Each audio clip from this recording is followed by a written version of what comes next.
গতকাল বাংলাদেশ আর নিউজিল্যান্ডের মধ্যেকার ম্যাচটা কিন্তু গ্রুপ এর জন্য খুবই ভাইটাল একটা ম্যাচ ছিল, কারণ গ্রুপ এর আর কি আলটিমেটলি কোন দুই দল সেমিফাইনালে যাবে ওই ভাগ্যটা কিন্তু এই ম্যাচটাই আলটিমেটলি ডিসাইড করে দিয়েছে। তো এই ম্যাচের ফলাফলের উপর অনেক কিছু ডিপেন্ড করছিল। পাকিস্তানও আর কি ডেফিনেটলি এই ম্যাচের দিকটা প্রবলভাবে তাকিয়েছিল, কারণ তাদের সেমিফাইনাল খেলার ভাগ্যটা কিন্তু বাংলাদেশের হাতে ছিল। তো বাংলাদেশ কিন্তু তাদের ব্যাটিং আর বোলিং ইনিংসের শুরুটা কিন্তু চমৎকার করেছিল, কিন্তু তারা শেষ পর্যন্ত ওই খেইটা ধরে রাখতে না পারার জন্যই ম্যাচটায় হারতে হয়েছে নিউজিল্যান্ডের কাছে।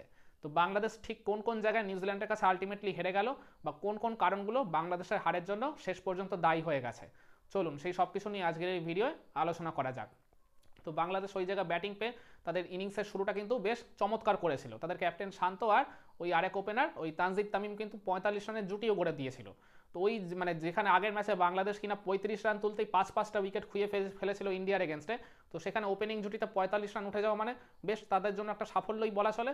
কিন্তু ওই জায়গায় তানজিদ তামিম নিজের উইকেটটা যখন ছুড়ে দিয়ে আসেন তিনি কিন্তু বেশ ভালো টাচে ভালো রিদেমে ছিলেন, কিন্তু তারপরেও শান্ত ওই জায়গায় এক পাশ থেকে তিনি কিন্তু আগলে রেখেছিলেন উইকেটটা। তিনি ওই জায়গায় 77 রানের একটা ইনিংস খেলেছেন ঠিকই, কিন্তু মানে খুবই কম স্ট্রাইক রেটে, মানে মাত্র 70 স্ট্রাইক রেটে তিনি ব্যাটিং করেছেন 110টা বল ফেস করে। তো এটা মডার্ন ডে ক্রিকেটের সাথে কিন্তু একেবারেই মানানসই নয়। তো আপনার যতই এক পাশ থেকে উইকেট পড়তে থাকুক না কেন, আপনার ওই জায়গায় একটা কিন্তু হেলদি স্ট্রাইক রেটটা মেনটেন করে ব্যাটিং করাটা এই যুগের ক্রিকেটে মানে সেটা মানে টি20 ফর্ম্যাটে হোক কিংবা ওডিআই ফর্ম্যাটে হোক অবশ্যই উচিত। তো এই জায়গায় শান্তর এই স্লো ইনিংসটা আমি বলবো বাংলাদেশের টিমকে কিছুটা ব্যাকফুটে ঠেলে দিয়েছে। এবার অনেকে হয়তো বলবেন যে ওই এক পাশ থেকে যখন কন্টিনিউয়াসলি উইকেট পড়ে যাচ্ছিল তো শান্তর ওই জায়গায় দোষটা কী ছিল। হ্যাঁ, শান্তরকে আমি ওই জায়গায় সরাসরি দোষ দিচ্ছি না ঠিকই, কিন্তু তারপরও আরেকটু তার স্ট্রাইক রেটটা ওই জায়গায় হেলদি রাখা উচিত ছিল বলে আমি মনে করি, যাতে অপর পাশের ব্যাটাররা ওই জায়গায় একটু বাড়তি এক্সট্রা বিট অফ কনফিডেন্স দ্বারা আর কি পেয়ে থাকে, মানে অপর প্রান্তে আর কি সেট হয়ে যাওয়া ব্যাটারের ইনিংস দেখে। তো সেইটা আর কি ডেফিনেটলি মানে শান্তর অপর পাশে যারা আর কি ব্যাটিং পার্টনার হিসেবে এসছে তাদের ওই জায়গায় মাইন্ডসেটের উপর কিছুটা হলেও তো ইম্প্যাক্ট পড়েছে। তো এই জায়গায় আমি বলবো মানে বাংলাদেশের সবচেয়ে আর কি এই লাইন আপের দুই অভিজ্ঞ ক্রিকেটার মুশফিকুর রহিম আর মাহমুদুল্লাহ রিয়াদ, এই দুজন আর কি প্রচণ্ড হতাশ করেছেন। এই দুজনের উপরই সবচেয়ে বেশি ভরসা করেছিল বাংলাদেশের টিম ম্যানেজমেন্ট। গত ম্যাচে আর কি মাহমুদুল্লাহ রিয়াদ ওই একটা কাফ ইঞ্জুরির জন্য খেলতে পারেননি, কিন্তু এই ম্যাচে তিনি ফিরে এসেছিলেন। তো মানে 2023 ওয়ানডে বিশ্বকাপে মাহমুদুল্লাহ রিয়াদই ছিলেন বাংলাদেশের দলের হয়ে হাইয়েস্ট রান গেটার। তো তার উপর এদিন অনেক ভরসা ছিল, মুশফিকের উপরও ভরসা ছিল, কিন্তু এই দুজন যেরকম বাজে টাইপের শট খেলে একেবারে উইকেটগুলো ছুড়ে দিয়ে গেলেন, তাও কিনা মাইকেল ব্রেসওয়েলের মতো একজন স্পিনারের আর কি হাতে। কিন্তু মাইকেল ব্রেসওয়েলকে আমি এক জায়গায় খাটো করছি না, কিন্তু তিনি তো আর ওই রকম মানে কোট অ্যান্ড কোট ওরকম ফুল টাইম স্পিনার তো নয়, ওই রকম মানে মানে বিধ্বংসী বলিং করে একেবারে ওলট পালট করে দিতে পারেন সেই রকম বোলার তো নয়। ব্রেসওয়েল 4টা যে উইকেট পেয়েছেন ওই দিন, তো ওই 4টা উইকেটই আমি বলবো ব্যাটাররা আর কি নিজেদের ভুলে তাকে উইকেটটা এক প্রকার গিফট করে দিয়ে এসছেন। তো রিয়াদ আর মুশফিক তারা এই বয়সে এসেও তারা ক্রিকেট ক্যারিয়ারের একেবারে প্রায় শেষ লগ্নে এসেও এইরকম যে ভুল শট সিলেকশন করবেন এরকম একটা গুরুত্বপূর্ণ সময় ওই রকম একটা গুরুত্বপূর্ণ ম্যাচে গিয়ে, এইটা একেবারেই প্রত্যাশিত ছিল না তাদের থেকে। তো তাদের এইরকম দায়িত্বজ্ঞানহীন শট খেলে আউট হয়ে যাওয়াটাও আমার মনে হয় ডেফিনেটলি বাংলাদেশের এই ম্যাচ হারের অন্যতম বড় কারণ।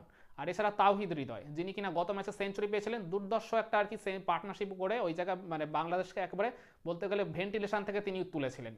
তো সেই তাওহিদ হৃদয় এদিন ইনিংসের শুরু থেকেই খুবই স্ট্রাগল করছিলেন, তার ব্যাটে বলে একেবারেই কানেক্ট হচ্ছিল না। তো ওই জায়গায় তিনি বড় শট খেলতে গিয়ে যখন নিজের উইকেটটা ছুড়ে দিলেন, মানে নিজেও আউট হলেন, সাথে ওই মানে দলেরও বিপদটা মানে অ্যাট দ্য সেম টাইম ডেকে আনলেন।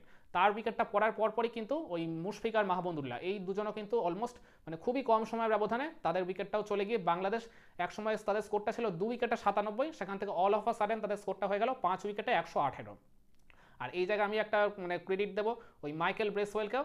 ওই মাইকেল ব্রেসওয়েল তার ওই মিডিল ফেজের ওই ওভারটায় মাত্র ওই মানে 4 ওভারের মধ্যে তিনি মানে ওই জায়গার কি যে তিনটা গুরুত্বপূর্ণ উইকেট তুলে নিলেন এই তাওহিদ হৃদয়, মুশফিকুর রহিম আর মাহমুদুল্লাহ রিয়াদ। এই আর কি 3টা উইকেট মানে চলে যাওয়াটাও খুব অল্প সময়ের মধ্যে ডেফিনেটলি বাংলাদেশের ম্যাচ হারের অন্যতম বড় একটা কারণ। কারণ ওই মিড ওভার্সে তাদের যে আর কি রানের গতিটা বাড়ানোর দরকার ছিল, মানে যে হারে রান তোলার দরকার ছিল, এই 3টা উইকেট চলে যাওয়ার পর সেটা একেবারেই হয়নি বলাই চলে।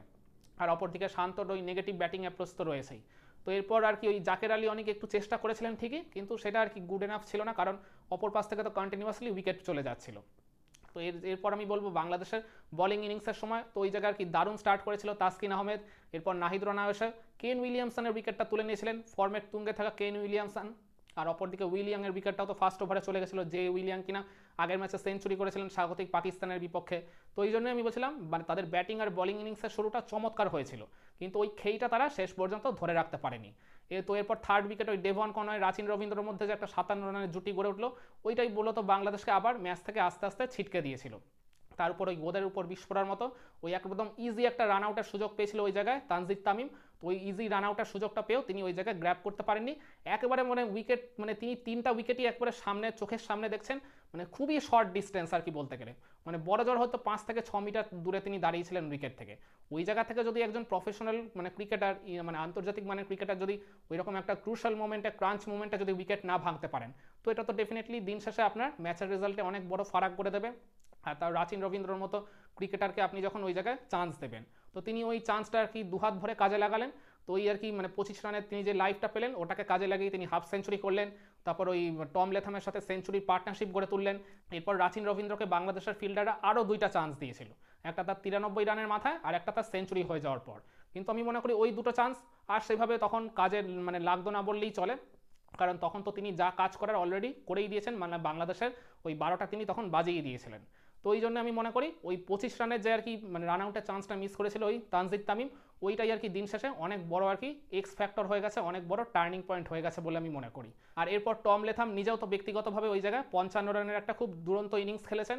তো তারপর ইনিংসের শেষ দিকে গিয়েও ওই টম লেথাম আর রাচিন রবীন্দ্র এই দুই সেট ব্যাটার যারা আর কি ওই 129 রানের জুটিটা গড়ে ওই বাংলাদেশের কফিনে শেষ পেরেকটা পুঁতে দিয়েছিলেন, তাদের উইকেটটা আর কি শেষ পর্যন্ত পড়ে গেল। মানে ওটা তখন বলতে গেলে অনেক দেরি হয়ে গেছে, তখন ম্যাচ পুরোপুরি বাংলাদেশের হাত থেকে অলমোস্ট ছিটকে গেছে।